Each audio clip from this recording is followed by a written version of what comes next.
Bienvenue sur la chaîne JCF TV qui s'efforce de vous fournir au quotidien des chapitres de la Bible. Nous remercions tous ceux qui ont bien voulu nous encourager en s'abonnant à notre chaîne, et si vous êtes nouveau à nous suivre, abonnez-vous, activez la cloche de notification et like s'il vous plaît les vidéos et partagez autour de vous pour faire connaître la parole de Dieu. Cette chaîne est une chaîne de santé spirituelle qui renforce la connaissance de chacun des enfants de Dieu. Merci à tous de nous aider à partager massivement pour plus de personnes converties à travers l'écoute. Amen.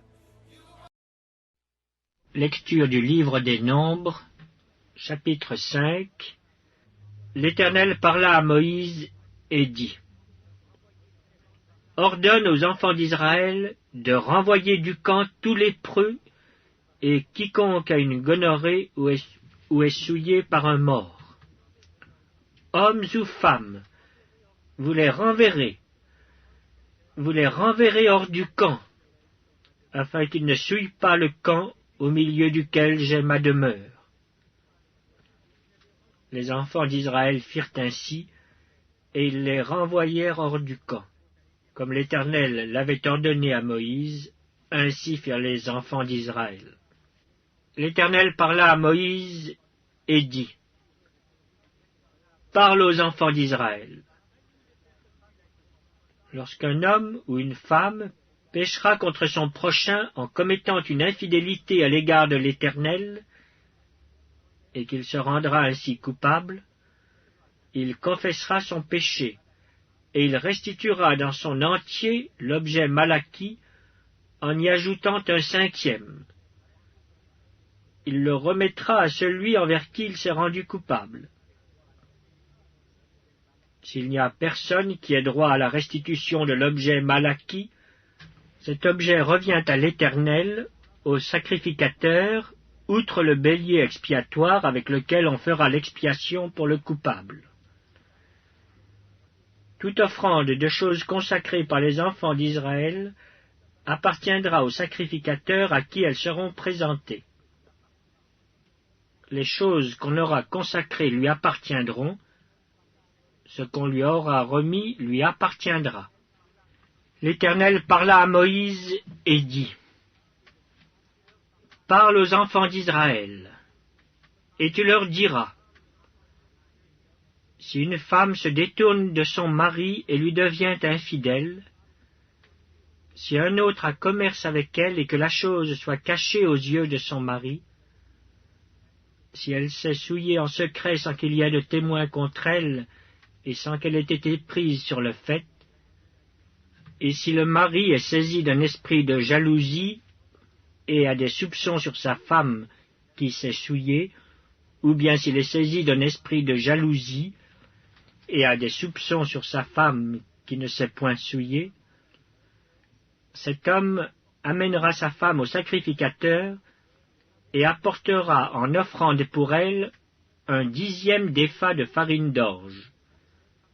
Il n'y répandra point d'huile et n'y mettra point d'encens, car c'est une offrande de jalousie, une offrande de souvenir qui rappelle une iniquité. Le sacrificateur la fera approcher et la fera tenir debout devant l'Éternel.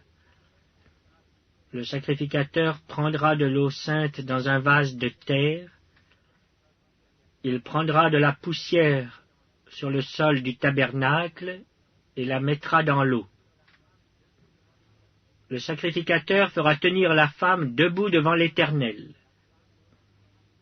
Il découvrira la tête de la femme et lui posera sur les mains l'offrande du souvenir, l'offrande de jalousie. Le sacrificateur aura dans sa main les eaux amères qui apportent la malédiction. Le sacrificateur fera jurer la femme et lui dira : Si aucun homme n'a couché avec toi, et si, étant sous la puissance de ton mari, tu ne t'en es point détourné pour te souiller, ces eaux amères qui apportent la malédiction ne te seront point funestes.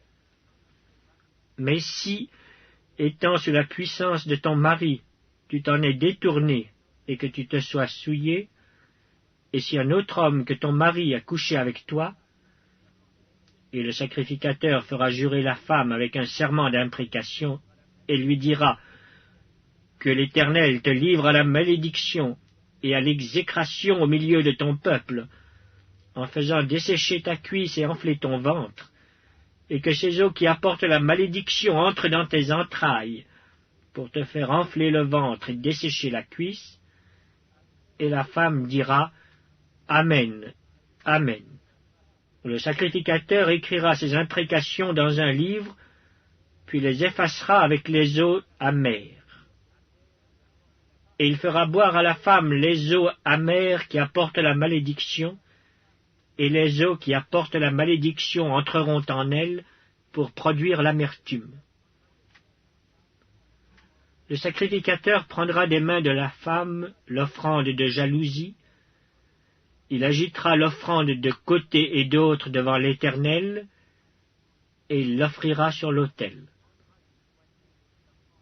Le sacrificateur prendra une poignée de cette offrande comme souvenir, et il la brûlera sur l'autel. C'est après cela qu'il fera boire les eaux à la femme. Quand il aura fait boire les eaux, il arrivera, si elle s'est souillée et a été infidèle à son mari, que les eaux qui apportent la malédiction entreront en elle pour produire l'amertume. Son ventre s'enflera, sa cuisse se desséchera, et cette femme sera en malédiction au milieu de son peuple. Mais si la femme ne s'est point souillée et qu'elle soit pure, elle sera reconnue innocente et aura des enfants. Telle est la loi sur la jalousie, pour le cas où une femme sous la puissance de son mari se détourne et se souille, et pour le cas où un mari saisi d'un esprit de jalousie a des soupçons sur sa femme.